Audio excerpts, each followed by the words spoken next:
All right. Good morning, everyone. My name is Anna Holder. My pronouns are she, her, and I am your safety work group co-chair. Welcome to the first stew of 2026. We are really glad you're here. As you know, we're recording this. It'll be posted on our webpage after, so folks can watch or rewatch if they want to after today. But before we dive into our agendas, I like to take a moment to acknowledge and express deep gratitude for tribal lands in California. The Cali PA building and the hub of this work group is located in a place that we now call Sacramento, California. Sacramento was and still is a gathering place for many local tribes who've lived throughout the Central Valley and foothills since time immemorial, time before time, and are the original stewards of these lands and waters. These people include the Nishnah, Maidu, and Miwok peoples and the Putwin and Wintun nations, who have remained committed to the stewardship of these lands and waters over many centuries.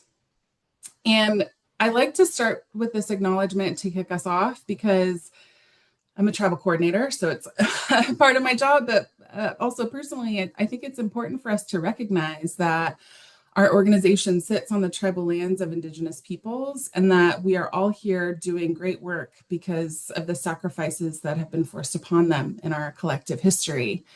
And in acknowledging and remembering these sovereign nations and their communities and all of the work we do and the decisions we make and how we collaborate in the stew and beyond, we hope to honor their legacies, their lives, and their descendants. And not everyone's based in Sacramento, so which is great. We're a statewide crew. And so if you're not sure of what land you're on, there's the nativeland.ca, which is a really cool resource to check out if you're interested. And CA is Canada, not California. So it's a global map, which is pretty cool. Anyway, all right, so let's dive into some roll call. I'll go through the list on the left. If you're not among that list or you want to say hello in both places, please add your name and affiliation to the chat so we can say hi in that way. So, Lori, I hope you're back from your morning stretch or whatever. Do you want to say hi for the council? Sure. Yes. Hi, this is Lori Weber. I'm the director of the Water Quality Monitoring Council. Awesome. Welcome. Do we Glad to have be here. any folks from OEHA with us? Tran Fran from OEHA. Good morning, Tran.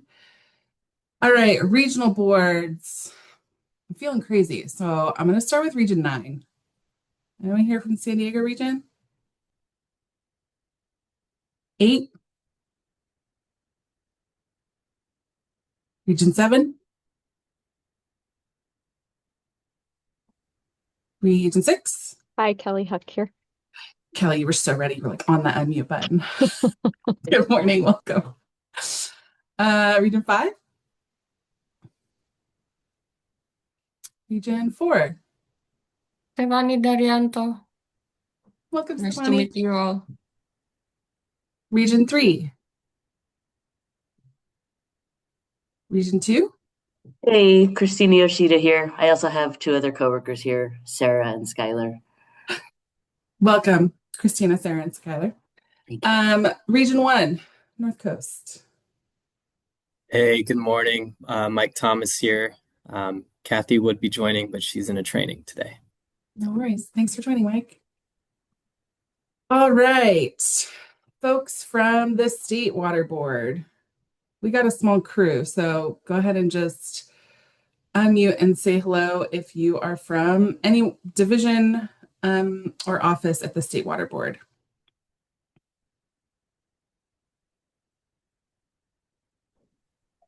Allie Dunn, State Water Board. Awesome. Hey, Allie. All right. Do we have anyone from a California Native American tribal government or organization that wants to say hi today? Okay. Anyone from US EPA?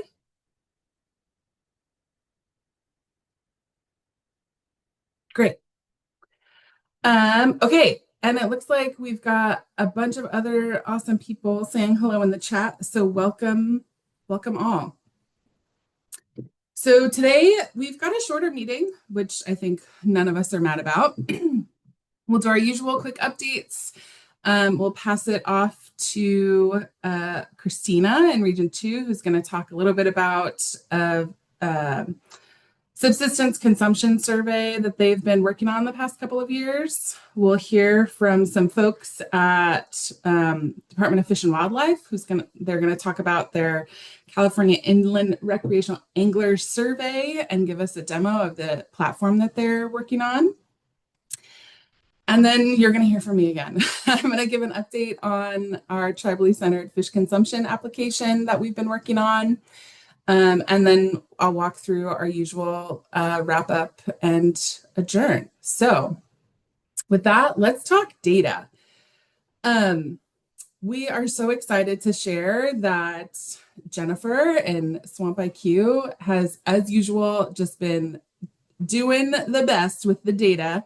And we have officially all of our statewide monitoring program data through 2024, the last time we've conducted monitoring, is now available in CIRAS. All of the metals, all of the organics. So that's something to celebrate. We've been chipping away, Jennifer has been chipping away at this backlog for a number of years. And so if you could please give a reaction for having up-to-date data, that would be appreciated. As for those that have been around for a little while, you know that in 2024, we wanted to analyze some of our archive samples for PFAS. We'll talk more about where that project is in October, but we have the data in our hands and we're getting ready to analyze it. So that's exciting. And because we've finished going through our statewide data, we've also been working through the backlog of regional water board led data sets and getting those into CIRAS. So this is a new table. This is the first time we're showing it. So just wanting to orient you. The orange flag in the top right is a reminder of our California integrated report. Who's on cycle, whose data is going to be analyzed this year for the 2030 integrated report, but the data solicitation for that is this August. So the regions that we're really working closely with getting that data pushed and available so that our integrated report teams can use it in their analysis and assessment is the San Francisco Bay region, Region 2, Region 4, Region 8, and the Sacramento River Basin of Region 5. And those regions are bolded in the table on the left side. So what you're looking at are the monitoring projects that we have, we're aware of, that we have tissue data for, and where we are with that data set. So for Region 1 and Region 3, we don't have any tissue data for you, so you're all good. Region 2, we pushed the 2 projects that we have. The data went into CIRAS earlier this month, so Region 2 is ready to go for the integrated report when it comes to tissue.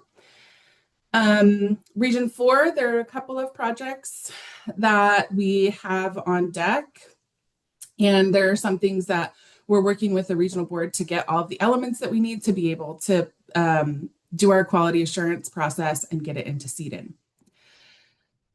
Region 5, we were able to get some of all of the 2024 Rivers project, the metals data pushed into CIRAS. 2025 Cache Creek, it sits in that Sacramento River Basin spot, so we want to make sure that gets in by August as well. And we expect to be able to push that through in July, so it'll meet that deadline. Region 6, we had one project for you from 2024, and that data was pushed into CIRAS again earlier this month. Got a lot of things happening, and they do a fall trends process every year in Region 7, so we'll kind of switch gears once all of the integrated report items are pushed through, but we know we have the data on deck, and we were able to get 2023 pushed through in February. Region 8, we've got 2 projects on the books. One of them is we're getting ready to push that through next month in May, and the Orange County Public Works project from 2020, that's another one where we're working with the region to get the necessary elements so we can push it through to CEDN. And we don't have any tissue data in Region 9 currently. So that's an update on the regional boards data that we have for our regional boards folks that are on the call. If you're like, something's not there, there should be another project that we did and we don't see it. Please reach out to myself or Devin or Jennifer, and we can figure out what's missing. And at every STU meeting, we'll continue to keep this updated until hopefully we get rid of this backlog as well for tissue.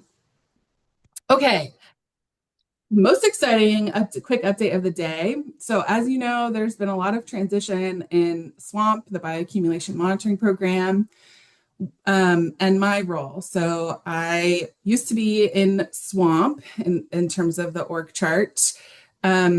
I got a promotion a couple of years ago. I'm still in OEMA, but it is my great pleasure to share with you today that Devin Burke basically backfilled my old position and is going to be taking over the lead responsibilities for the Swamp Bioaccumulation Monitoring Program and leading the STU moving forward. So for now, we're going to do it together to make sure that Devin feels comfortable with everything, but eventually Devin will take over. So please join me. You're already doing it. You guys are so great. Please join me in welcoming Devin Burke, our new STU co-chair. Welcome to the STU, Devin. Yeah, thanks. I'm really excited to be here, and thank you, Anna. If I seem familiar to folks, it's probably because I worked in contracts in OEMA for about 5 years, but as Anna mentioned, I recently transitioned into my environmental scientist role. And before the water boards, I actually did finance in the private sector, and I have a little bit of international background from my master's in sustainability science and policy in the Netherlands. So being able to kind of finally transition back into the science realm is really exciting. So I'm looking forward to working with all of you more closely and really appreciate everyone being here today. So thanks. Thanks, Devin. So that means that you'll get fewer emails from me and more emails from Devin moving forward, among other things. All right, so now the next quick update is just an update on our OEHA fish consumption advisories. As usual, I've been keeping track of these. I think we've had 3 come out since our last safety workgroup meeting, but from Mammoth Creek, Bass Lake, and Los Vaqueros Reservoir. But opening the floor to our OEHA friends if I missed something, and then as usual, if you want to give us a sneak peek on what's coming up next, feel free to unmute. Hi, everybody. Oh, Wesley, you want to go? I don't want to usurp you. Arm wrestle to figure out who gets to. Please go. I was just going to say, looks good. Next up on the radar is Lake Hemet down by Palm Springs. And we are also working on getting coastal data together to do a SoCal update. Awesome. Yes. Ooh, that's exciting. Yes. And we'll keep that in mind as we're going through our data backlog for the regions and PFAS, try to get that coastal data accessible sooner rather than later. Yes. If anybody has information on any data that might not be in CEDN, please get in touch. We'd love to have it. Awesome. Yeah. If you want to drop an email in the chat, I'll be sure to add it to the notes too with a reminder. For sure. Thanks, Anna. Thanks, Lauren. Okay, Monitoring Council. The next meeting is in May, but is there anything else we should know about, Lori? Sure. Yeah, thanks. The council meeting's in May. I'm about to send out the notice. I can sort of give you a heads up on what's going to be at the meeting, what we have confirmed so far. The date is May 28th, and the meeting starts at 9 a.m. Sorry, I'm looking over at my notes. So we have some updates from the work groups. We've got the Safe to Eat work group will give us an update. We're looking forward to that, hearing about that. Also, the estuaries monitoring work group is planning to give an update, maybe a joint update with the wetlands monitoring work group. A lot of interesting work going on there. And then the cyanotoxin and harmful algal bloom work group is planning to update, provide an update at the council. So these are all it will be good to hear and check in with the work groups. We also have planned a more in-depth overview of the new CIDN 2.0 rollout and sort of what that's going to look like. I know everybody's excited about the new version of CIDN. And then we've got some ocean-themed discussions or updates planned. The OPC, Ocean Protection Council, is going to give us an overview of their recently released Coast and Ocean Report. So we're going to hear about that. And then there's a group down in Southern California out of UCLA that has been working on an ocean monitoring inventory. And so those two discussions will sort of feed into a discussion of data gaps in ocean monitoring. So if anybody's interested in ocean monitoring and what we have available and where the gaps are, it'd be a good discussion to participate in. That's all I have. And I'll add a link to the Monitoring Council website so you can sign up if you're not already signed up, if you want to get updates and attend the meeting. They're open to the public. Thanks, Lori. And just like the stew, they're recorded and available shortly after the meeting. So schedules are crazy. So sometimes we need to watch recordings instead of attending live. Right. We got you here at the council. All right.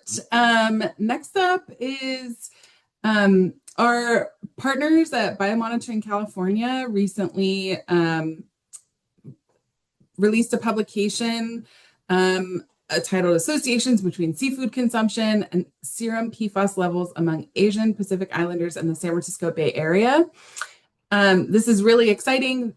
We've had presentations from Biomonitoring California about this work in past years, but now it's, gone through the peer review process. So there's a link to the publication that was in the agenda, as well as it'll be in the notes and on the slides. But then additionally, if scientific journals aren't your jam, they've also created a project handout that synthesizes that information in a more digestible manner. So the handout, there's a screenshot on the slide, and then there's also a link to it in all of our documentation.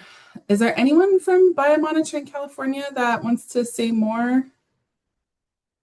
I don't think I've see anyone. Okay. Awesome. Well, we can, in the notes, link to past presentations that Kelly has given about this work as well. So folks can watch a recording and things like that to learn more about this awesome work that they've done. Next up, we regularly have updates from our colleague Angie from the State Board's Division of Financial Assistance about the AB 762 grant program. So this is a program that came into existence through legislation, AB 762, to reimburse local water agencies for installing OEHA site-specific fish advisories at water bodies.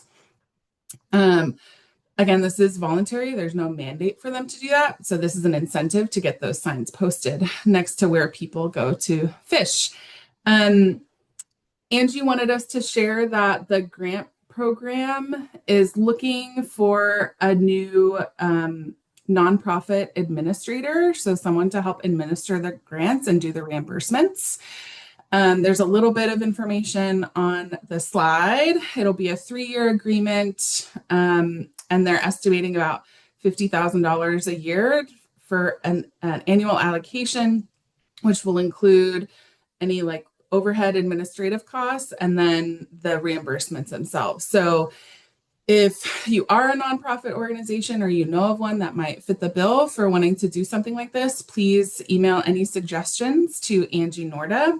They are eagerly looking for a a nonprofit partner for this. So, and then we'll hear an update from Angie in October about what happened and how the grant program is going and things like that, as we usually do. And those are the updates that I have. Anyone else in the group have any updates that they want to share to the stew?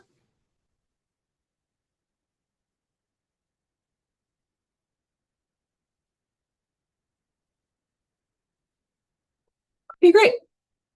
If any, I've seen links being added to the chat, so be sure to get those over to the notes as well.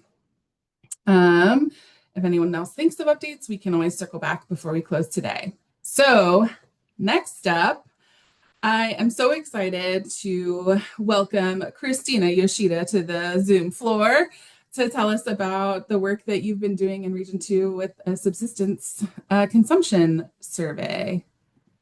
Thank you. Can you give me access to share? You should.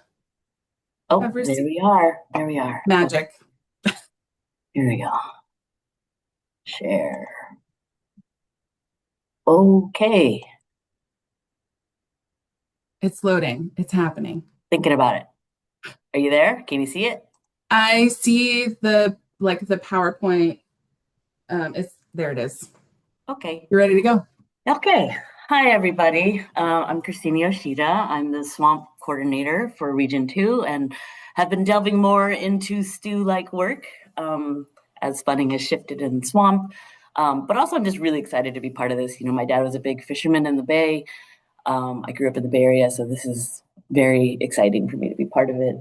I am coming down from COVID, so I'm a little loopy and a little foggy. So if I go blank for a little bit, just bear with me. All right, so the goal of this project is to assess subsistence fishing and consumption practices in the San Francisco Bay. And the main goal of this is to inform the subsistence beneficial use. So if you're not familiar with beneficial uses, it's the way the State Water Board designates uses of water resources for specific water bodies.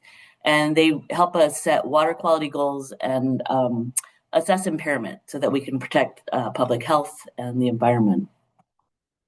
So a little bit of project background. In 2000, there was a big study that was conducted surveying anglers in the San Francisco Bay. It was about 1,300 surveys. But this is pretty old, and also it included a lot of sport fishing. So they were going on those party boats and talking to folks about what they're catching. But from this report, we established our 1 meal per week, or 32 grams per day amount that folks are eating in the Bay, and this has gone to be used for TMDLs, permits, and advisories. And then in 2017, a new subsistence fishing beneficial use was created. We have a commercial one, which includes, like sport fishing and whatnot. But this is specific to the communities who are catching fish, likely at a higher rate, who are using it for sustenance or for cultural tradition or lack of economic resources or both. So we were given the option for regions to use the EPA definition or to determine our own. And the EPA definition was 4.5 meals per week. And so the question is whether or not our recreational or our commercial fishing levels are appropriate, or the EPA one, or do we want to set our own levels? And then in 2024, our triennial review, where we rank what are the most important projects for our region, this ranked in I think the top one. So really trying to follow through and conduct this work. So there's 3 phases, well 4. The first phase was in 2024, we partnered with SFEI, San Francisco Estuary Institute, and we used our discretionary funds to develop the survey. We used the previous one, and we also worked with different CBOs and tribes to get their input on what should be included in the survey, how we should do it, and whatnot. There were 3 workshops that were held, folks were compensated, and we were able to develop a survey. And the picture on the right shows an example of one of the pages. And we got some valuable insights from this, especially working with our partners, the CBOs and tribes in this. Some of the recommendations were we need to compensate the interviewees if we're gonna ask them to participate in this. making sure that we are doing something that's accessible and inclusive. So making sure that we're translating the interview, having multilingual interviewers, incorporating images and other ways of communicating with folks. Addressing cross-cultural barriers. So making sure, we're trying to hire community members or at least staff that are familiar with the community or from the community. Having sensitivity around income, supporting CBOs and community members, again, hiring them when we can for the surveys, and then also protecting vulnerable populations. These are hard times and there's a lot of distrust with the government, understandably. And so, making sure that these results are anonymous and we're mindful about how we're sharing the results and also mindful of how we're interacting with people. So the second phase of this is to actually pilot that survey that we created. So last year, we partnered with a local CBO and a multilingual fisherman who goes fishing pretty often in the Bay. And they went out and did 29 surveys, and we were able to compensate them, both the interviewers and the interviewees. We conducted 29 of them. Funding came from STU, thank you for that, we appreciate it, and also BACWA, which is the Bay Area Clean Water Agencies.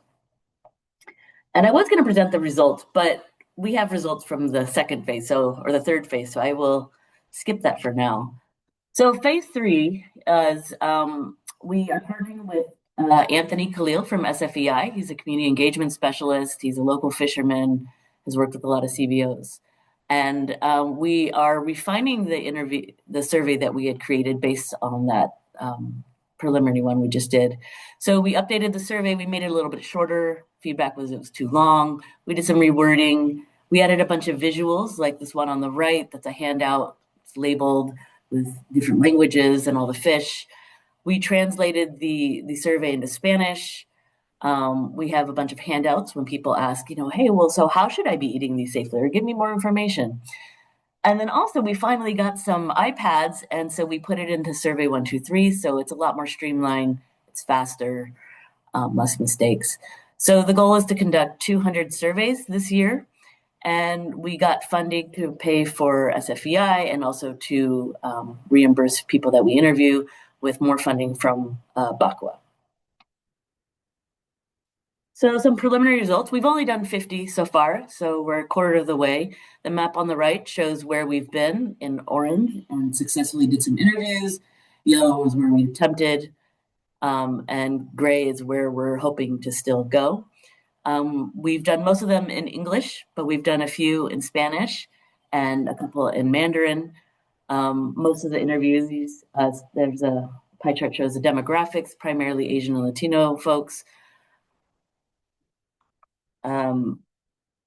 So here are just some brief results from the indicators of subsistence fishers. So we're trying to get out what is a subsistence fisher in a few different ways. One of them is income level, and about 32% are below the California poverty level, 72% below the Bay Area low income level, which is wild that it's 100K. Anyways. And then also one of the questions is, how difficult is it to replace the meal if they didn't catch a fish that day? And so 10% so far have said that it's hard, 13% medium, and the rest say it's fairly easy to replace the meal. Another way of assessing subsistence is how much they're actually eating. So we asked the anglers, how much they're eating, what size, how often. So 18% are eating fish more than one time a week. 40% are eating 12 ounces or more when they do eat a meal. And so with a little math, it comes out to be about 23% are consuming more than the 32 grams per day. So that's the current levels we got from the previous survey. We are also asking people about who they're sharing their fish with. This just shows who they're sharing it with in their household that are children or women of childbearing age. So they definitely are sharing it with them, but it's pretty low levels, are eating more than one time a week. You can see on the left. The most popular fish that people are consuming are top predators. These are the prized ones, halibut, striped bass, and shark. I do wonder sometimes if perhaps people are only sharing the ones that they're the most proud of for catching, versus what maybe people are actually eating. But this is what we have so far. And also, anglers are consuming a variety of fish parts or cuts. We see pretty equal distribution between fillets with no skin, fillet with skin, or whole gutted fish. And these are just results of the top 3 fish, so the halibut, striped bass, and shark. So some lessons we've learned so far, I think we are definitely missing some key populations, specifically older Cantonese speaking folks. They seem to make up the majority of anglers, especially in San Francisco, but also in the East Bay. And we don't have a Cantonese speaker on our crew. We have somebody who can speak Mandarin, but not Cantonese. So we are planning on going out to all these sites and then figure out which ones have the highest proportion of Cantonese speakers that we missed, and then come back with a staff in our office who's willing to come out with us and try to get some more. We definitely had some mixed reactions and participation interests. Some folks are like, don't talk to me, go away, for whatever reason, whether it be language or distrust. And then other people who want to share their whole lives with us and talk all day and feed us. And so it's definitely a mixed bag. And I'm hoping that we are not biasing it and missing out on maybe some of the true subsistence fishers who don't want to talk to us. We've definitely learned that you have to ask questions multiple times in multiple ways. Sometimes we'll come up to people, usually it's like, hey, man, do you go fishing often here? Do you eat your fish? And they might say, no, I don't.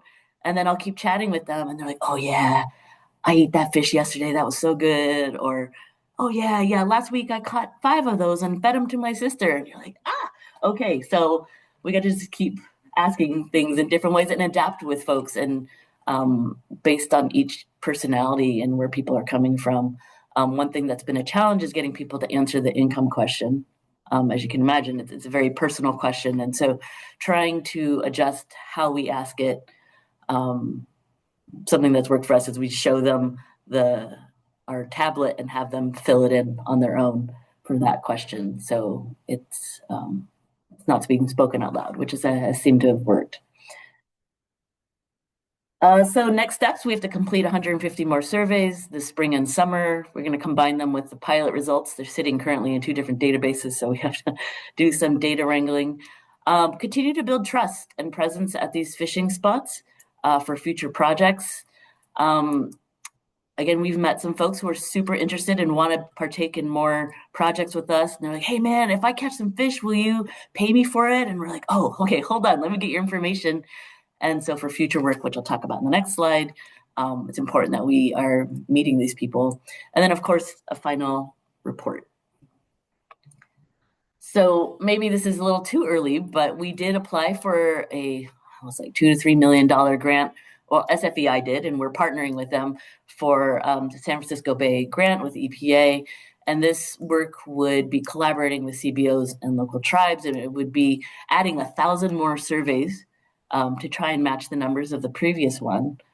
It would be analyzing more fish tissue with like the stew program. We were in line to do the realignment, and funding got cut. So this would allow us to continue that work and add more sites, more analytes, and also to pay anglers for their catch and participation. This funding will also allow us to pay local CBOs and tribes to do the interviews instead of it just being us. And then it also includes a risk assessment portion. We're trying to figure out what are the best ways to get this information out, especially since we're not going to be able to fix, the mercury and PCB issues anytime soon in the Bay. And yeah, that's it. I just want to thank a few people, Gerardo Martinez, who started this project for our region, Anna, and Anthony Khalil from SFEI, and Jay Davis, and Skylar and Sarah at our office, who are doing a lot of the interviews right now and setting up the database and whatnot. And then, of course, Bakwa for funding us. And if you have any questions, you can contact me. All right. That's all I have. Thanks, Christina. Any questions or anything from? Oh, go ahead, Lori. Hi, yeah, the great presentation, Christina. I've been seeing your presentations in several different meetings and I'm really impressed with this work. multiple times. Yeah, I guess my question, and I really like that how you're building trust with the communities and have a long-term plan. I know that you're looking to identify like what the consumption rate is for developing maybe a water quality objective for the subsistence Mhm. fishing. What like what's your time frame on that? Like, do you think you have enough data now to be able to say, hey, with some confidence, hey, this is what we think people, how many meals a week we think people are eating subsistence fishers in the bay? Or are I don't you, now. I mean, right now we have yeah. 79, which I wouldn't feel very Mhm. confident. And also, they've been kind of focused in the Central Bay. I think once we finish our 200, depending on where we go and how confident I feel that we capture, you know, some of the folks that I mentioned that we're missing. Um, Maybe, but I'll feel much better when we have 1,000. Granted, that's a longer term, and I think I'll have to talk to supervisors here to figure out when we would feel a little more confident. But I would want to get into higher numbers from the EPA grant if we do get it. If we don't get it, I think there's some options to maybe request more funding to do more smaller scale like we're doing now.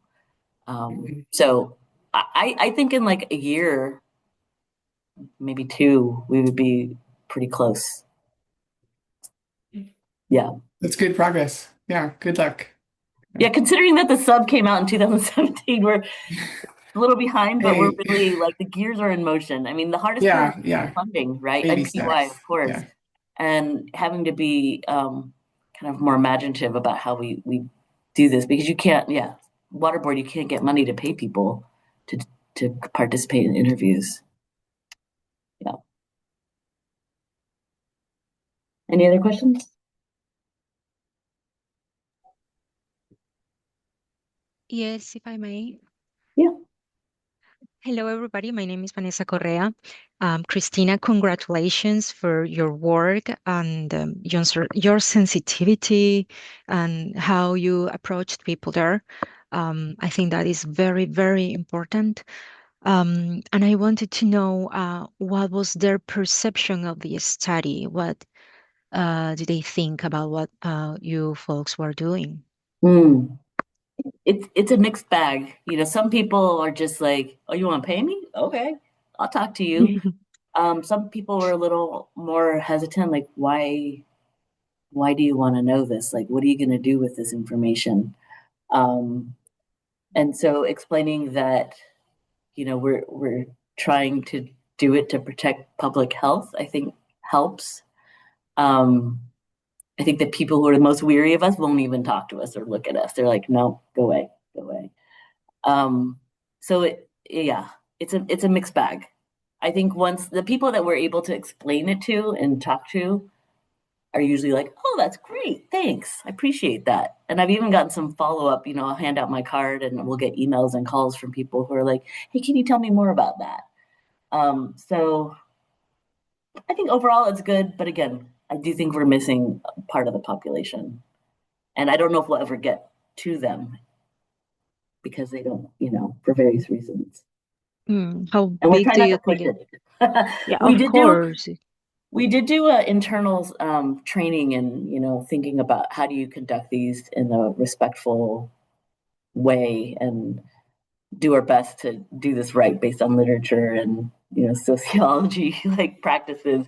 I mean, I'm an environmental scientist. This is not like my background, but I think it does help to make sure your folks are aware of how to be respectful when you talk to people and think about their perspective and life histories and everything that goes into how they're going to react to us. So Of yeah, course. Thank you so much for that respect that you and your team had. That's very important. yeah. I was also going to ask you, Christina, if you have received a lot of feedback on people kind of asking for follow-up to like see the data or like know what's happening with the data later. And if you're getting kind of that reception from folks too. I've gotten two out of our 50. So, That's something. that's something. Um, yeah. Otherwise, yeah, no, folks are just like, okay, yeah, I'm gonna finish up my fishing. And, some people say, well, is it safe? Like, what should I eat? Like, oh, well, there's a sign there. And that's why we came up with the handouts that we can give people, which was, I think it's from OEHA. Yeah. So just getting that information out there immediately, or they can follow up with my contact. But yeah, again, I've had a few people who are like, I want to do more. Like, how is this your job? I'm so jealous, you know. Um, so That's best case scenario. Yeah.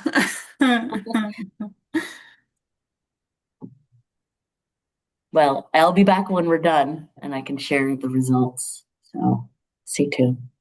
Okay, Thanks great. for letting me share this. Yeah, thanks so much, Christina. Mhm. Okay, we're actually quite ahead of schedule, which is both great, but also I'm not sure that our presenters have joined yet, the CIRAS team. Let me pause and see if any of them are here that want to jump in, but I haven't seen them join yet. I don't see anybody unmuting. I didn't think they joined. So what I'd like to do is just give them some time to join. I did reach out and ask if they could hop on a little early. I hope they're able to join around 10:20-ish. So if folks can just take a quick bathroom break or coffee break and hop back on at 10:20, hopefully they'll be able to join us and we can have them start their presentation. I'll add that to the chat too, but folks could come back at 10:20, that'd be great.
Christine, just as a heads up, everybody's on break and for another minute or so while we give the CIRAS team time to join.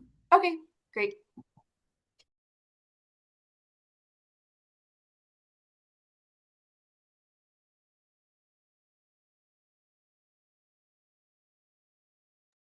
Do you know if they're able to join a little early, Christine? The rest I of the assume team? so. Okay, perfect. Yeah. That's great. Thank you.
We're still just waiting for our CIRAS folks. Oh, I see Farhat. I'm gonna let him in.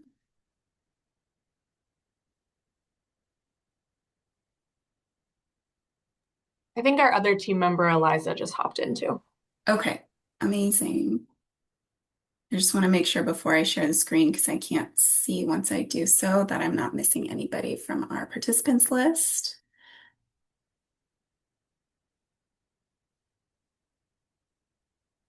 Were you expecting anybody else, Farhad? I saw you just joined. Just going to give you all a quick intro before passing it over to present. Morning. Gabe's Hi. in jury duty today, so he won't be joining us. I had a quick question. Yeah. What's the best way to share the presentation using Zoom? I can give you just share capabilities. If you request to share your screen, I'll just approve it, and then you'll be able to take over and share your PowerPoint or whatever you have brought for presentation. Okay, sounds good. Thank you. Yeah, of course. I'll just do a quick intro for you all first, and then I'll pass it over to your team. Okay. So for item 4, we have the CIRAS team here today to talk to us and give us an introduction and kind of a little demo for the California Inland Recreational Angler Survey. Farhat and his team actually presented to Anna and I back in December, and we thought that it was just a really cool platform that we wanted to kind of highlight and bring to you all. So they're here today to kind of go through that for everybody. So I'm going to go ahead and stop sharing. And then you should be able to request, or I'll make you co-host if it gets weird.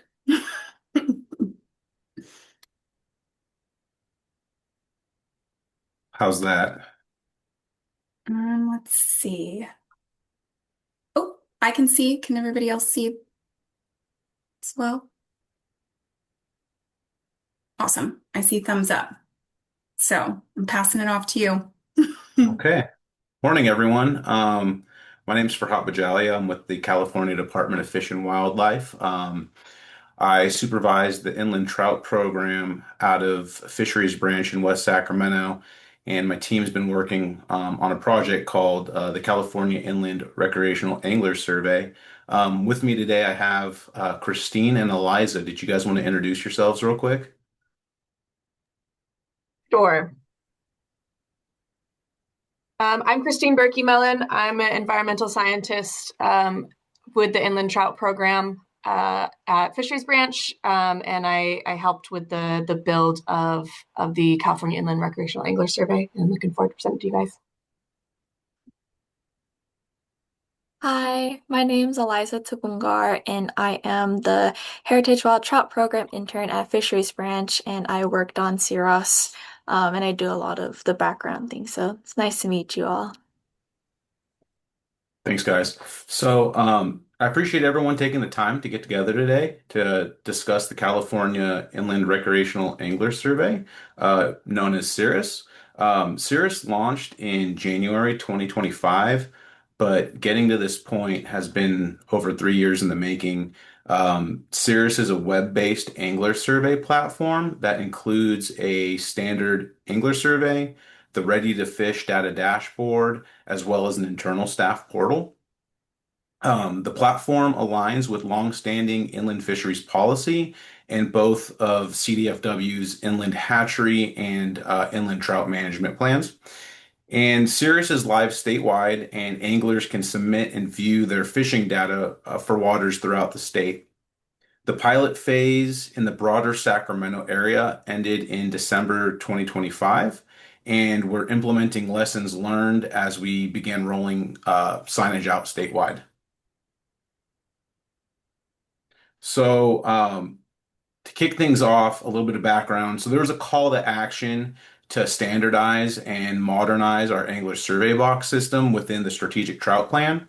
And basically, the Angler Survey Box system was established in the early 1990s, and it's a system of Iron Rangers that are installed at about 200 locations statewide, and those are in primarily high elevation trout fisheries. They require a significant amount of staff time to service, process, and manage the data coming in from the Angler Survey Box system. And over time, we started to see a limited return on the effort relative to the resources that we were investing. And also, the system created a little bit of an equity gap. The data collection is concentrated in these remote backcountry areas. And while many of those were high use and important fisheries, there was really a data desert, so to speak, at all of our low elevation fisheries. They completely lacked coverage with the current system. So, we ended up applying for an IT modernization grant to develop the Cirrus web-based platform. We secured $450,000 from Department of Technology, and we launched the phase one pilot in the greater Sacramento area in 2025. Um, the platform's designed to expand data collection statewide beyond these fixed Angler Survey Box locations. Uh, and the lessons learned from the pilot are now informing a statewide rollout strategy. So during the pilot phase, which was approximately, January 15 to January 15, 2026, there was over 1,000 surveys submitted by anglers with 141,000 individual views to the Cirrus platform. and we currently have 22,000 active users. The reporting database includes everything from that was entered by anglers during the pilot phase, but also includes the historic ASB data. We partnered with Kokanee Power. We have access to their database, as well as longstanding creels that the department has done. So in that reporting database, there's over 150,000 fish caught. There's data for over 40 game species, and it covers over 235 waters. And really, with statewide implementation, and once we get signage across the landscape, we expect that these numbers are only going to improve. Christine was going to discuss signage. Yeah, thanks, Farhat.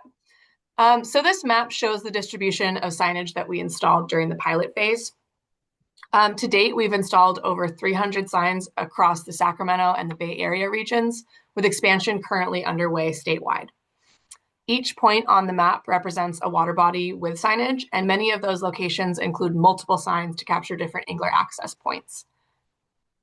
We track all sign installations using Survey 123, which allows us to monitor our coverage, identify gaps, and plan for maintenance over time. Go to the next one. So with that context, I'll kind of walk you guys through the survey itself, and then we'll share the data dashboard with you guys as well. Let's see. So what you're seeing on your screen is the landing page. Are you guys able to see that? Not yet, but I think it's loading. Yeah, it's just dark right now. Okay. I just dragged and dropped it onto the other screen.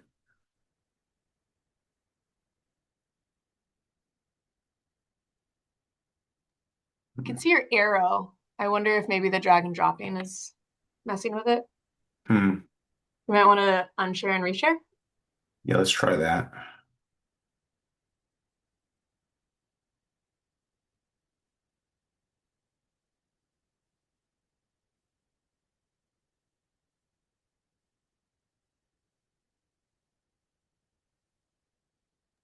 There it is.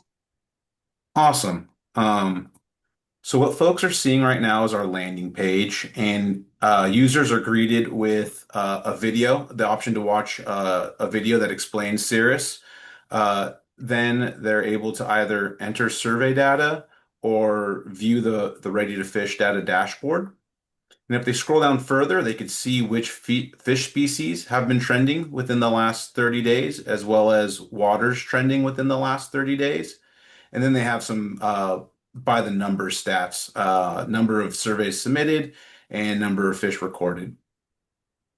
Scroll back up to the top. We have this resources tab. It includes a user guide, some tutorials and frequently asked questions, a data sheet that anglers could print out to record their data on. If they don't have web reception, they could enter that data later. A way to reach out to us directly, sport fishing regulations, and then we also include Cal EPA's consumption advisories on this resource tab as well. And then this page could be translated into any language that Google Translate supports. So with that, I'll jump into the demo of the survey. So anglers are first asked to pick a water body that they're fishing at. And for demonstration purposes, we created CDFW fishing hole. And then they're presented with a map to kind of just confirm that that's where they were fishing. Next, we ask anglers to drop a pin in their approximate fishing location. And it's important to point out that we want secret fishing spots to remain secret. So we point out that the pin location will not be shared on CIRAS. We don't share any exact geographic information. So then anglers are asked when they fished, and we'll say we started at 6 a.m.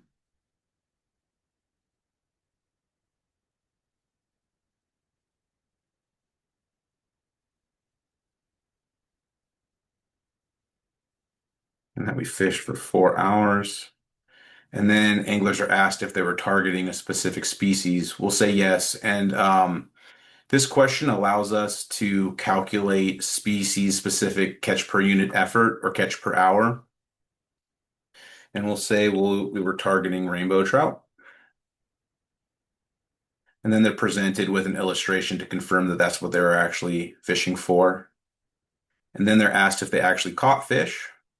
And we'll say yes. We'll say we caught a rainbow trout. That was 12 inches, and we kept it. Caught another rainbow trout. That was 6 inches, and we released it. And then lastly, we'll say we caught a smallmouth bass. It's a good fishing day. Say 15 inches. We released it. So now that the angler has added all of their catch to the catch table, they're presented with a table that shows each of the species and size combinations they caught. And if they make a mistake, they could simply just delete the row and either enter that data again or move on with the survey. Next, we asked what they were using to catch those fish, and we'll just say bait and lure. And we asked anglers where they were fishing from, and we'll say we were fishing from the shore. Then we ask satisfaction questions, whether or not they were satisfied with the overall angling experience, the size of fish caught, and the number of fish caught. And then they have the option to enter comments in this free-form box, and we get a lot of great angler feedback, either about the fishery itself or things they would like us to address in general. And then we ask for their zip code and prove they're not a robot. And then that standard survey is now submitted. And once that standard survey is submitted, they're presented with optional supplementary questions. This location includes supplemental questions for the Fishing in the City program. They ask mostly demographic-based questions and consumptive use questions. So they ask whether or not the angler plans to cook or eat their catch, which gets to consumptive use, the condition of their fishing location, whether or not they've used an angler survey box before, and then how they got to that fishing location that day. And then we also ask about their Go ID, which is a standard number that anglers are issued for any like licenses they purchase or tags that they purchase, that it's all the same Go ID for an individual angler, their age, their gender, race, ethnicity, primary language spoken at home. And then we also worked with the Disability Advisory Committee to include an accessibility improvement question. So they could, they have options to pick, things like improve existing infrastructure, build additional infrastructure, or increase stocking allotments at ADA accessible fishing locations. And we've gotten some pretty good responses from that question as well. And I will point out anything after that first standard survey, all of these questions are optional. So then anglers submit that, and they have the option to either send us feedback directly or return to the main page. And then with that, we could jump into the ready to fish data dashboard. And Christine and Eliza, would you like me to just continue moving things along on my end, or did you want to take control? Why don't we do that? Okay.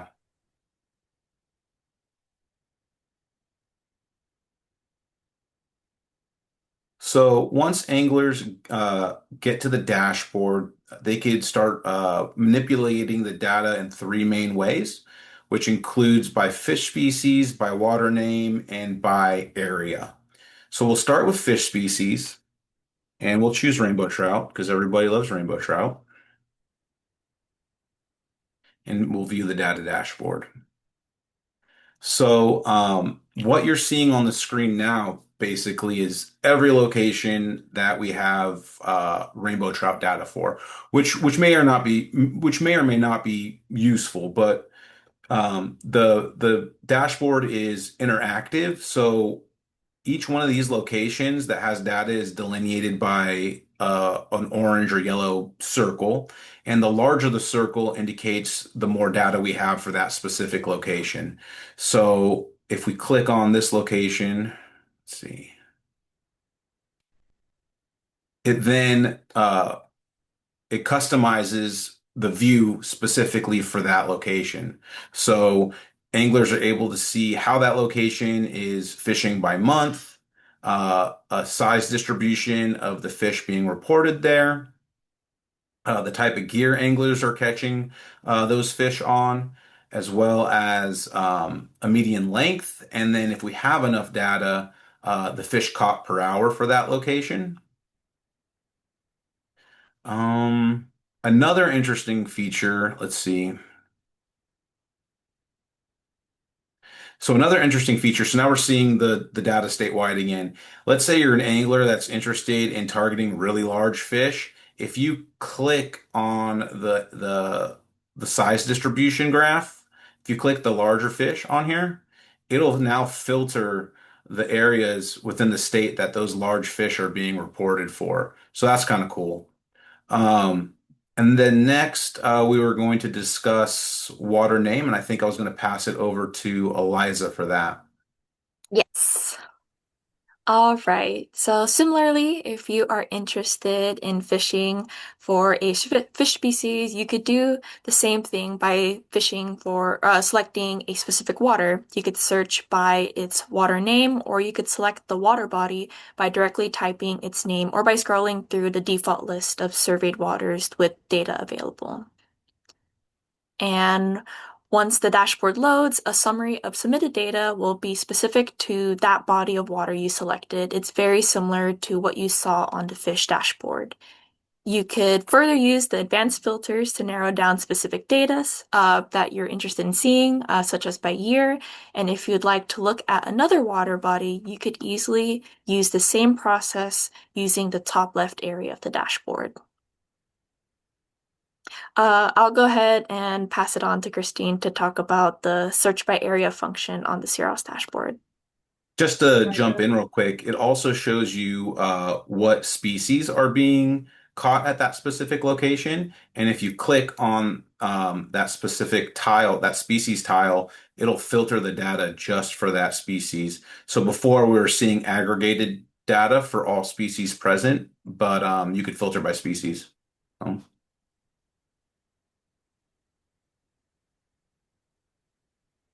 Awesome.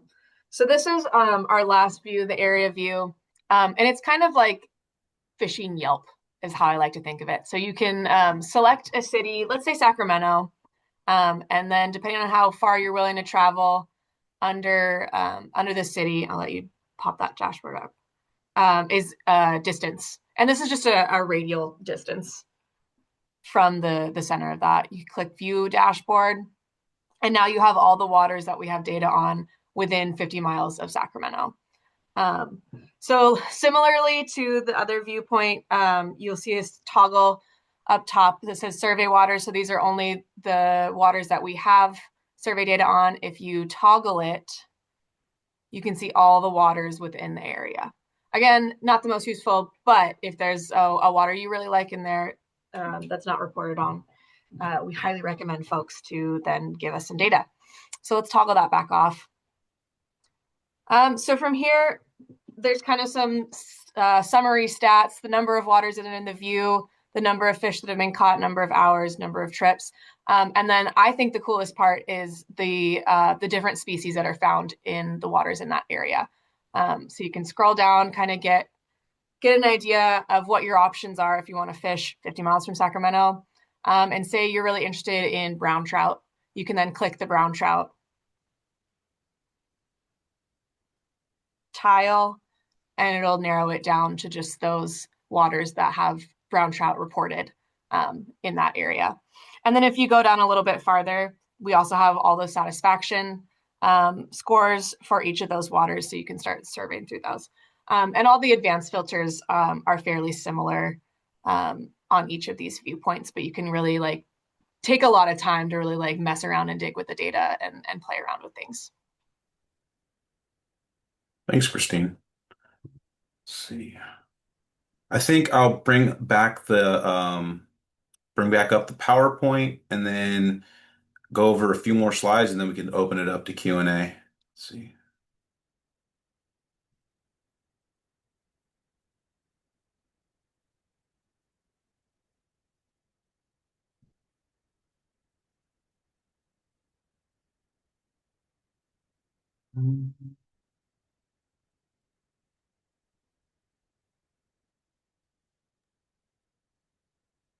So we started tinkering around with the data that was submitted during the pilot phase. And just one thing to keep in mind, the sample size for these analyses are a little small, but we're starting to see some interesting things. So to start, we looked at anglers who reported fishing within CDFW's Region 2, which is the broader Sacramento area, and we used their zip codes to understand where they were traveling from.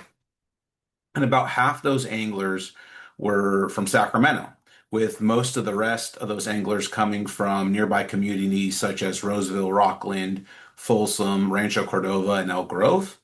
And on average, those anglers reported being willing to travel about 36 miles one way to go fishing. And using that, we mapped all of the fishable waters within that radius using CIRAS and identified nearly 400 potential fishing locations. And it's important to point out when like you turn on that all waters toggle, not all of those waters that pop up are practical fishing locations, but some of them are.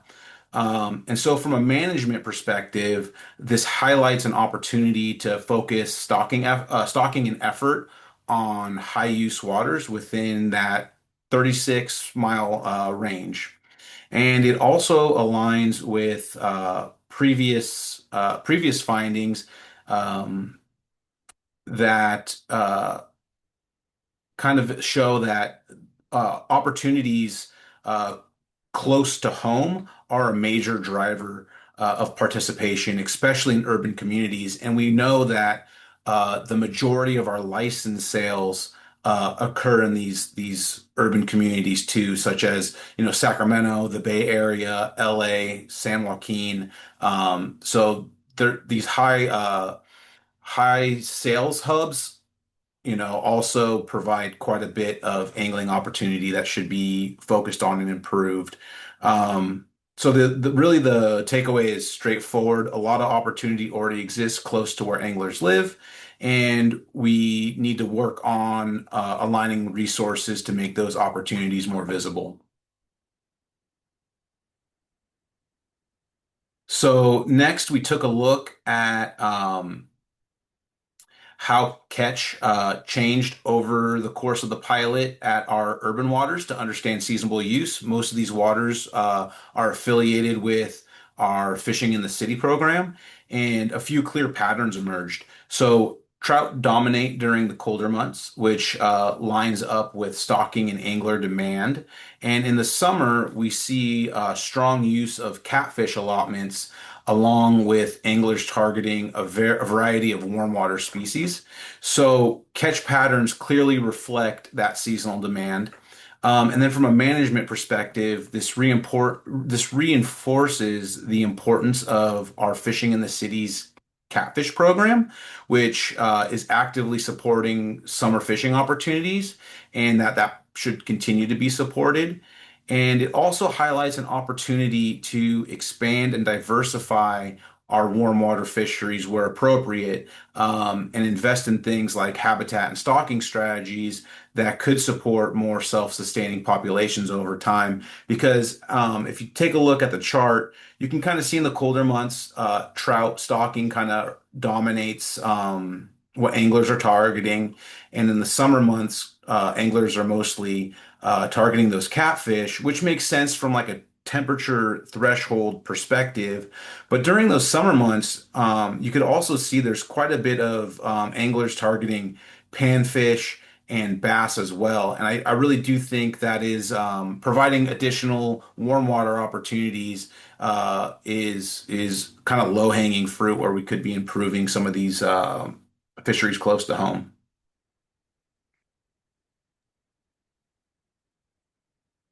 And then Christine, did you want to discuss some of the ADA insights that we were seeing? Yeah, happy to. So as Farhat mentioned when he was going over the survey, we worked with CDFW's Disability Advisory Committee to incorporate an optional accessibility focused question at the end of the survey that asks which accessibility improvements the angler would like to see us direct resources towards. That question had a 35% response rate, meaning over a third of responders chose to provide input, indicating a pretty strong engagement on this topic from the public. Importantly, anglers also had the opportunity to provide free-form responses, and even with that flexibility, the same priorities consistently emerged. The top priorities identified were increasing stocking at ADA accessible locations and expanding accessible fishing infrastructure. These findings align with the department's direction to increase ADA compliant access to angling opportunities on department properties. And they support continued effort to prioritize stocking at waters that provide accessible fishing, as well as make sure that hatchery staff are strategically stocking fish near these structures and not just stocking fish in a lake that maybe has an accessible fishing dock, but nowhere near that dock. Thanks, Christine. And with that, that's pretty much what we prepared today. If you scan the QR code with your phone, it will take you to the CIRAS landing page. I will say if you're going to enter data, it should reflect an actual fishing trip. If you did want to tinker with the survey, you could enter data for that demo location, which is CDFW fishing hole. And then with that, I could stop sharing and we could open it up to questions.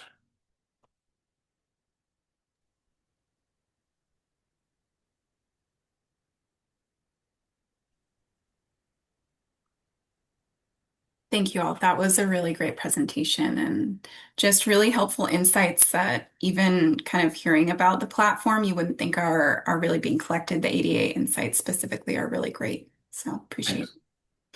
And we have a couple hands, so I didn't see who raised their hand first. Vanessa or Christina? You guys can also arm wrestle for who goes first.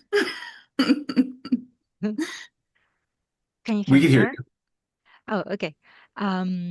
Congratulations, Farad, Christine, and Anna, I think. Yeah. Eliza. Eliza, yes, yes. Thank you.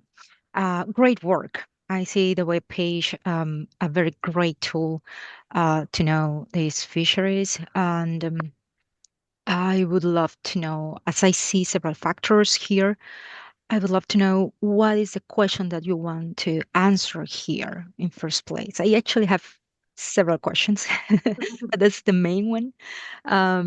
Second in importance would be a part of the upload tool. Do you have other tools like an application or any other way to upload information? And third in importance would be, do you have alliance with other agencies or organizations? Um, yes, and I would love your emails so I can keep asking questions. Thank you so Sure. much. So I think to get to your first question, I think your first question was basically like why and what we're trying to achieve here. So I should have mentioned that anglers are able to report inland fishing data for any inland water that's associated with the CDFW water ID. So there's thousands of these waters across the landscape. And I would say for the majority of them, the department doesn't have any any data for those locations just because resources are limited and we can't possibly survey all those waters on any kind of regular basis. So first, we're trying to get information and kind of address those data gaps. And two, we really want to understand angler usage and see where anglers are participating in the sport the most so we could more efficiently direct our stocked resources. Because, the budget climate is tough and it affects the number of fish that you're able to produce. So having a better understanding of where anglers are fishing and accessing those resources kind of helps us be more efficient in how we're producing them and placing them out on the landscape. So that's a big one. Um, and I think your second question was regarding partnerships. So when we were building the database with the developers, we reached out to Kokanee Power. They had a long-standing Kokanee database, and another voluntary angler database focused on Kokanee data. And they had their own platform that anglers were able to enter their Kokanee data through or into. We reached out to them. They were interested in participating in CIRAS, so they gave us basically their whole database, and I believe they sunsetted their survey so anglers could use ours. So that was a big partnership. And then, as far as casual partnerships, we're constantly giving presentations to angling groups to get the awareness of the platform out there and show anglers how to use it. So those on the ground community-based partnerships are also a big part of this. And then I think your third question was, is there another way to enter the survey data? And so unfortunately, there isn't really. When we first pitched the idea, we wanted to develop a mobile app, and there's many benefits of developing a mobile app for something like this. Um, but for various reasons, it was kind of a non-starter for department leadership. So we ended up developing the web-based platform. The biggest Achilles heel of the web-based platform is, let's say you're in a remote area without cell reception and you're interested in reporting your angling data. You're going to have to wait until you get back, back to the tap room or the brewery where there's Wi-Fi to do so. Um, but that's another reason why we provided those paper survey slips that they could print out under the resources tab, so they could keep track of their data. It's got the QR code on that survey slip, and when they get back to reception, they could enter data then. Thank you for your answer. Yeah, effectively, as of from my experience, fishermen won't upload the data when they go back to home. And I think, and I don't know, perhaps a suggestion to develop an application for them would be the next step, right? And also, as for my experience, partnerships are an very important part of this kind of projects. And I'm very happy that you started, or first of all, have one already, and are starting to do more community um, partnerships there. So thank you so much for your answers and for your work. You guys are doing great, great. Thank you. Thank you. And we're always interested in establishing a different additional partnerships. So if there are any partnerships that you think would be beneficial, we're totally open to having that discussion. That would be great, Farhad. Yeah, I can explain my experience later by writing. I just want to give opportunity to other people to make questions here, to ask questions here. Sure. Thank you. You're welcome. Thank you.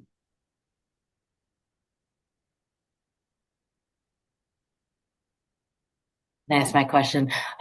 This is Christina. I'm curious, what do you think motivates people to participate? Like, it takes effort, right? It's not that easy to download, like, especially if people are remote and then remembering, like, do you think it's because they're hoping that you'll restock with more, if they put more information in, or like, I think you said you can keep track of your specific catch over time, like maybe it's like bragging rights, or I'm just curious if you've done work into figuring out what motivates people to participate.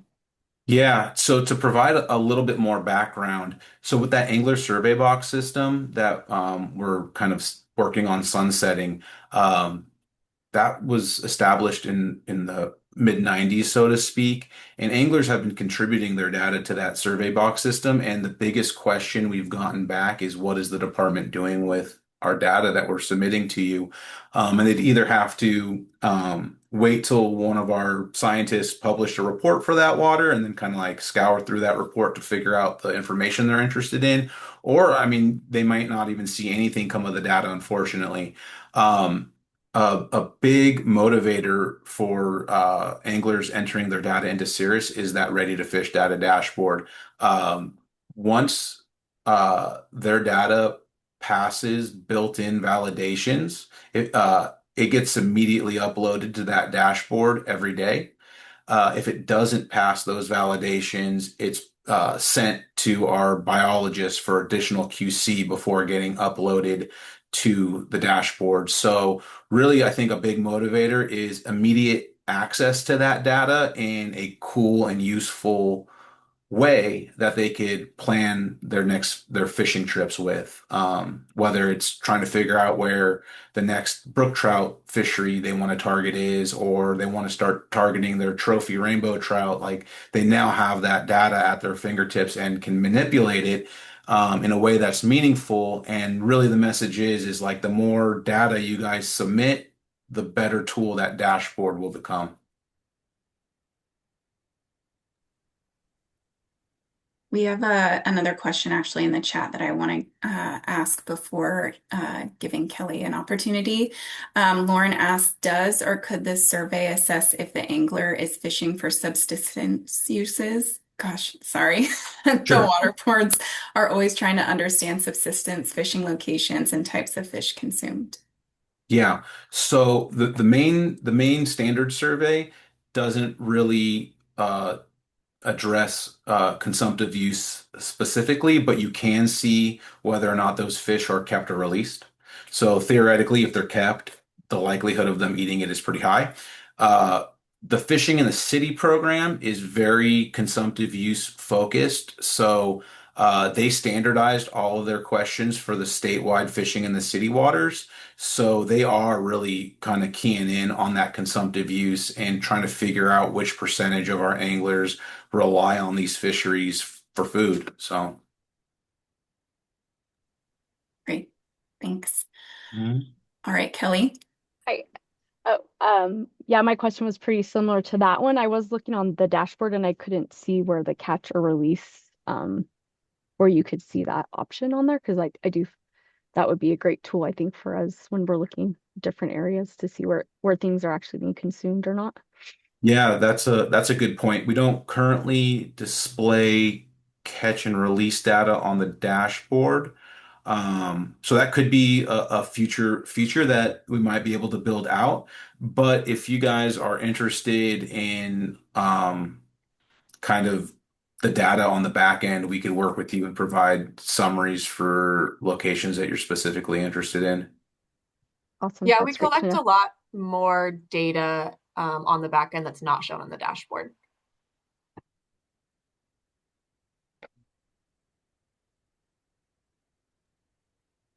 And I think going back to that motivator question, we really do try to promote two-way community engagement through that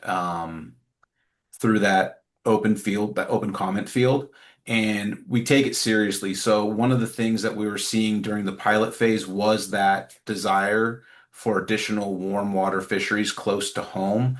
And using that information, we were able to kind of bolster the warm water fishery at Gibson Ranch once we identified that as a suitable location from a biological standpoint as well.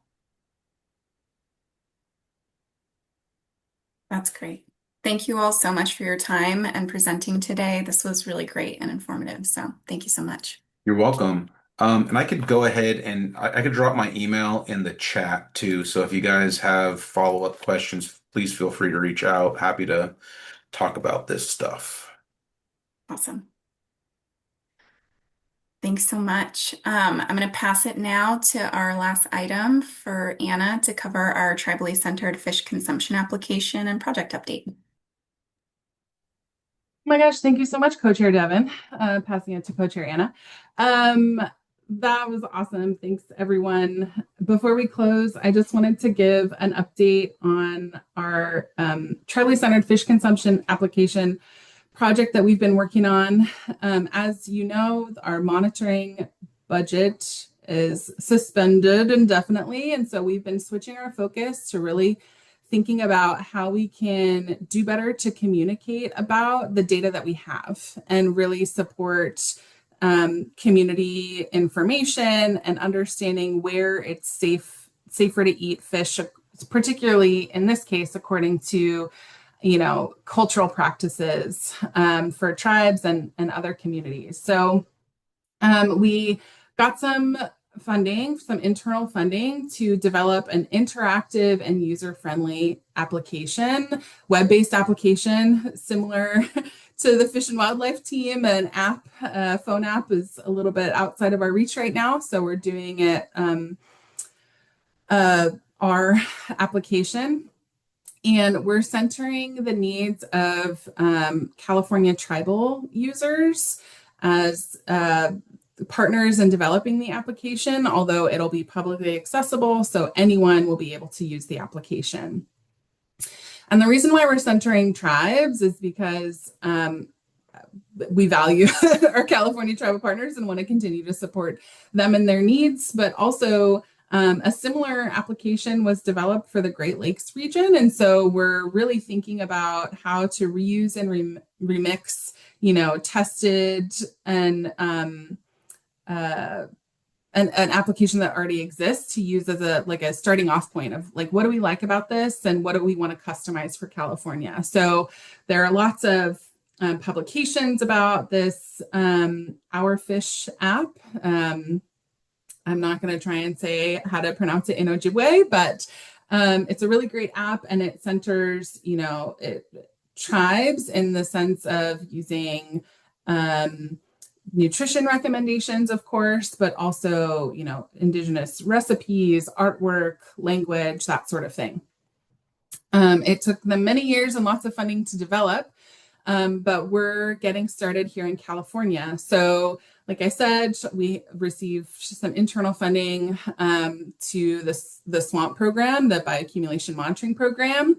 And we are working closely with our partners at the San Francisco Estuary Institute, who are leading the application development itself, as well as with our friends in OEHA, who are supporting us to make sure that the toxicology and fish consumption information on the back end of the application is accurate. So that's our core project team.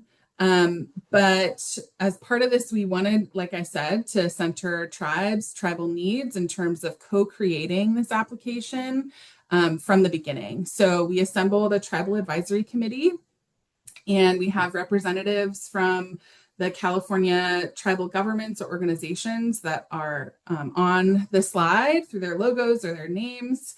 And this is great representation when it comes to a tribal advisory committee, but we realize that every tribe, every community is different. And so we're continuing to invite tribal government representatives or representatives from tribal organizations to continue to opt in to participate and engage in the process. So if you represent a tribe, you have tribal partners that you think might be interested in opting in to participate in the TAC, all they have to do is send me an email and they're in, and we'll get everyone set up. So we've been working closely with these governments and tribal organizations since around December is when we did our first kickoff to welcome the TAC to the process and kind of orient them to the ideas that we have and the process that we have in mind. This is our timeline for we're calling it phase 1 funding and hope that we'll get a phase 2 and more funding moving forward. Our current funding is good from April 2025 to March 2027. And so these are the timelines and goals that we have for that time period. So we did a kickoff back in December, and then we're meeting with our tribal advisory committee quarterly. So 1 or 2 hour meetings to really get feedback, get touch points on the progress that we've made, get, style and other questions answered so we can continue to develop the app. We've also realized through meeting with the TAC a couple of times that some TAC members want a light touch contribution, right? They only want to attend the quarterly TAC meetings, but others really want to dive into the weeds. So we've also put together a focus group that'll meet a little bit more regularly over the coming months to get into the weeds of whatever topic we're talking about for those that are interested. All TAC members are welcome to join that focus group or skip if they want to. It's really about how people want to opt in to the process. So some key things to keep in mind for this timeline here is we're on track with application development. Our SFEI team is coding away and working with OEHA to pull the data and do that sort of, building in the background. We're hoping that we can share a public release of the application around June or July. And so we'll share links with all of the STU and have a way for folks to share feedback if you have thoughts. We welcome that in addition to the feedback that we receive from our Tribal Advisory Committee members. So we're hoping the public release will happen around July. We'll tell people about it. We'll work on, developing and creating the thorough documentation behind the application, and then also for users so that they know how to use the application. And then we're hoping version 1 will be released, around March of 2027, January to March 2027. If we receive more funding, then we'll kind of assess all of the other ideas that we have and prioritize with the TAC and think about what we want to do next. But for now, this is our timeline. And our scope is limited because of our funding limitations. So the key thing is we want a thing to be able to be shared publicly. We want tribes and communities to have something that they can use to inform their decisions in a way that's helpful and supportive of their tribal traditions and culture and subsistence.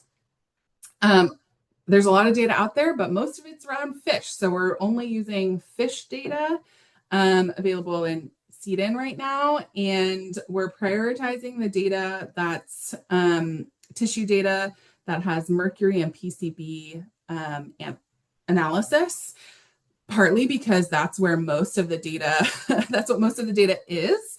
It also aligns with OEHA fish advisories, so we can pilot and ground truth that our app can provide the same type of guidance in alignment with OEHA's advisory with some adjustments, and that'll make sense in a second. So that's our first phase of funding, but we are aware that there's shellfish, there's other analytes and things like that we'd love to incorporate moving forward. This is a short list of the ideas that we have for future work. I mentioned shellfish, I mentioned PFAS. We want to, be able to help inform folks of cooking methods. So if you're cooking the fish or eating it raw, that can alter the risk that you have as a consumer. And so we want to be able to ultimately develop an app that a person can customize to their needs and really get a good understanding of what their risks are, and they can make informed decisions accordingly. And then, like I mentioned, something that we've heard from tribes as well is, yes, fish are important, shellfish are important, but there are lots of other aquatic resources and species that are important for, indigenous tradition and consumption. And so we'll look beyond that when we have the funding and the data and the things like that. So these are the ideas that the core team, so water boards folks, OEHA SFEI had before we even assembled a TAC. And one thing we're doing as we communicate with the Tribal Advisory Committee is some folks have ideas along the way. So we're capturing those and we'll add those to the list and then later on we'll prioritize what's next when, if and when we get confirmed funding. So to that end, like I mentioned, right now through June, so for the next couple of months, we're working on the back end to develop a draft of the application that we'll share with our Tribal Advisory Committee first for kind of an internal review and feedback. And that way we can implement their critical feedback first before we release the draft application in July, hopefully, end of July.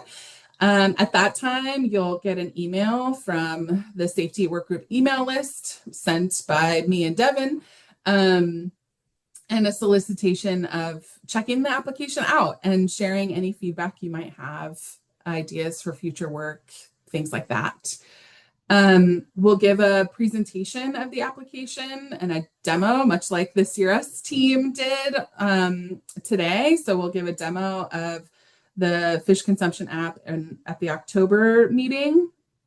And then, after that, we'll keep on keeping on until with our quarterly Tribal Advisory Committee meetings and application development until the end of the contract.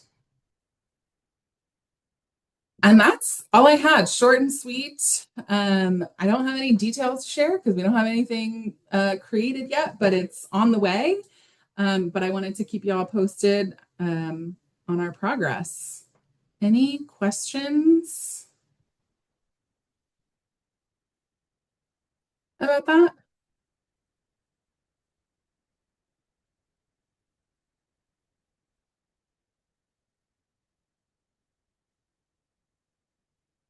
Great. Stunned silence. That's how I feel. All right. Well, we can keep on moving. If there are no questions, feel free to drop them in the chat if something comes up, or raise your hand. Last call.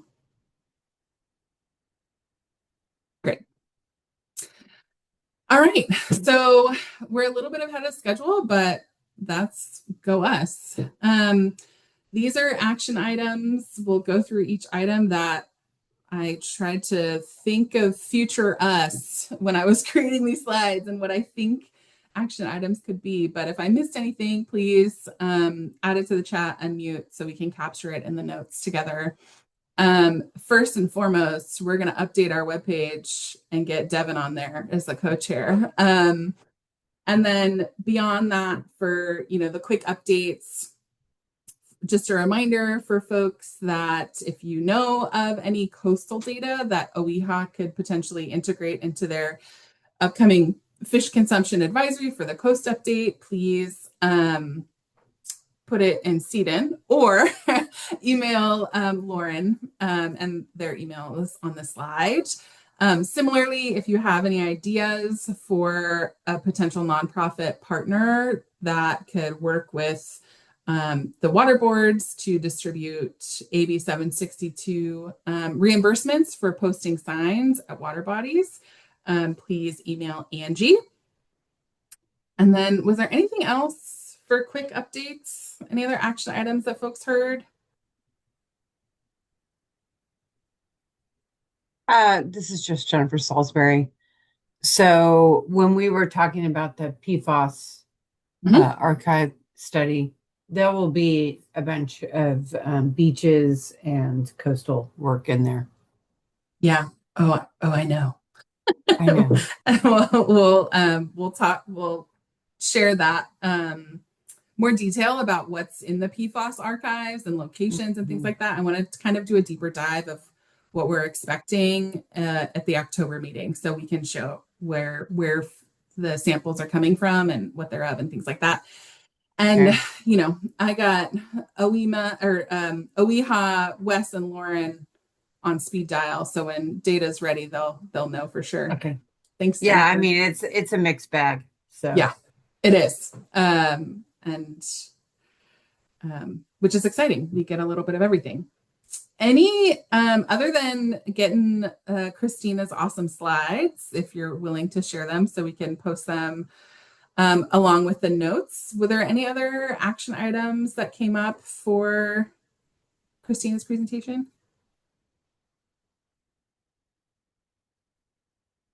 I don't know if there's a report. or anything for your work either, Christina. So again, I was pretending to know. Not yet, but I'll send you the slides. Cool. Thanks. Any other than like check out the cool CIRAS platform? Anything else to share?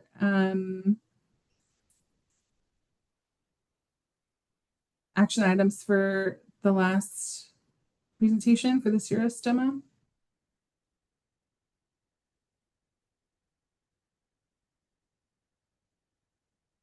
Okay. I see a request in the chat for who to email for suggestions for groups to help with signage.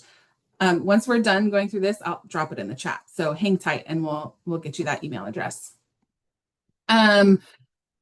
For the last, my presentation, I'll continue to coordinate on project activities. We'll send updates to the STU email list as they're available. And then, I should have added, if a tribal government representative or organization wants to join the TAC, all you have to do is email me. So I'll add that to our action item list as well. Anything else there that I missed? Yeah, Vanessa? Can you hear me there? Mm-hmm. And thank you for your presentation. I think it was awesome. As some things were planned still, I would love to know how you are thinking about your data management system, especially who and how are you thinking for the access layers in this case, because I see that there will be a lot of sensitive information here. We're not, yes. I'll add a link to our work plan in the notes, and that has a little bit of like our data management plan and ideas there. We're not retaining any sensitive information, so we're not collecting like where people are fishing in the application or any information about the user itself by design, because that's sensitive information that our tribal advisory committee said we don't want you to have access to it, so we're not. But yeah, so I'll add a link to our work plan in the notes, and that'll give you some insight on our data plans. But again, we created that before we put the tribal advisory committee together as something to present to them for our ideas. So it might be adjusted based on feedback and guidance from our advisory committee members. Great question. Thank you for that. Thank you for your answer. Yeah.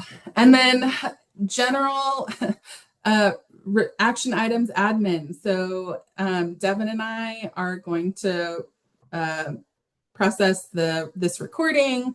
We'll make the meeting notes available.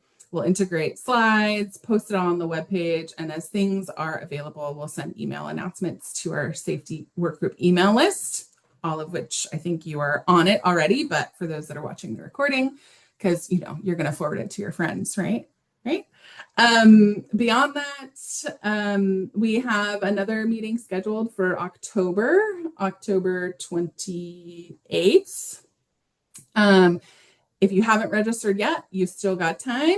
And then if you have any future meeting speaker topic ideas, go ahead and send those to Devin directly as she takes over and leads on agendas.